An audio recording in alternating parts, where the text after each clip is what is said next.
I hadn't thought about the doll in years. Not since I was a kid. Not since I stopped sleeping with my bedroom door open, stopped talking to things that weren't there, and stopped imagining things. I found her by accident. I was clearing out my parents' attic. Old boxes, clothes, things no one had touched in over a decade. There was dust everywhere. I was half through a box labeled toys when I saw her, sitting at the very bottom.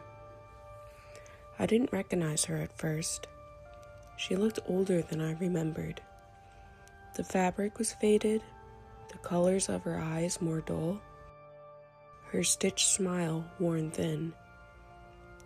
But then I picked her up, and I knew. Her name was Leela. I used to carry her everywhere. According to my mom, I wouldn't even go to sleep without her. I used to talk to her too, full conversations. I don't remember much about playing with her, just her name. I laughed when I realized what it was. "Wow," I said out loud. "I forgot about you." But something about holding her felt strange. Not in a bad way, just familiar in a way I couldn't place. I almost put her back. Looking back now, I should have. But instead, I brought her home. At first, nothing happened. I set her on a shelf in my room, more as a joke than anything.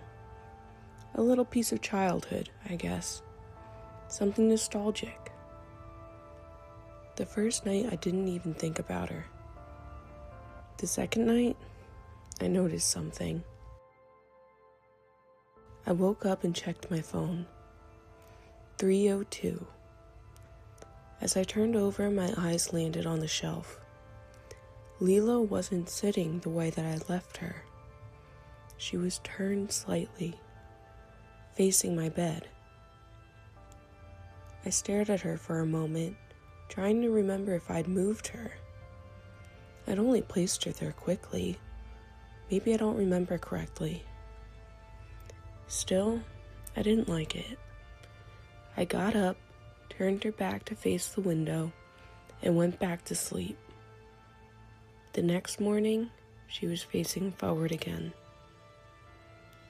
I told myself it was nothing, but that night I made sure. I adjusted her carefully, turned her completely around, even pushed her closer to the wall so she couldn't shift easily. Then I went to bed. I woke up again that night. I didn't want to look, but I did. She was facing me, exactly the same as before. Something cold settled in my chest. I got up slowly, walked over to the shelf. "Okay," I whispered, half laughing. "Not funny." I picked her up, turned her around again, but as I did, I noticed something. Her mouth was different. One side was slightly tilted up, as if she was smirking. That can't be right. I had to have remembered her wrong. I quickly set her back down and went to bed. I didn't sleep much after that. The next day, I called my mom. "Do you remember that doll I had?" I asked. "Leela?" she said immediately. I paused. "Yeah, her." There was a silence on the other end.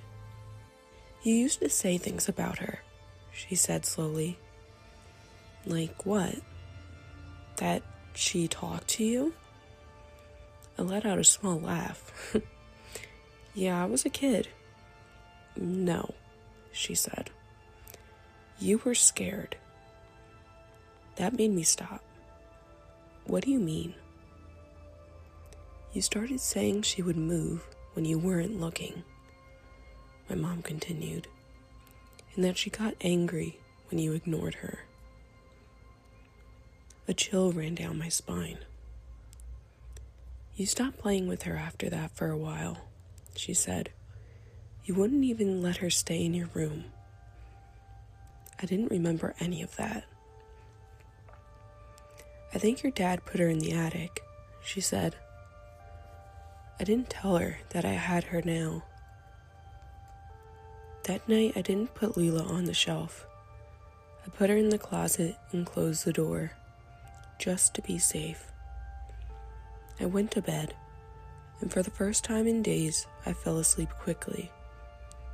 But I still woke up in the middle of the night. I sat up slowly, and the room felt different, too quiet. Then I heard it, a soft sound from the closet, like fabric shifting. I stared at the door, not moving. The handle didn't turn.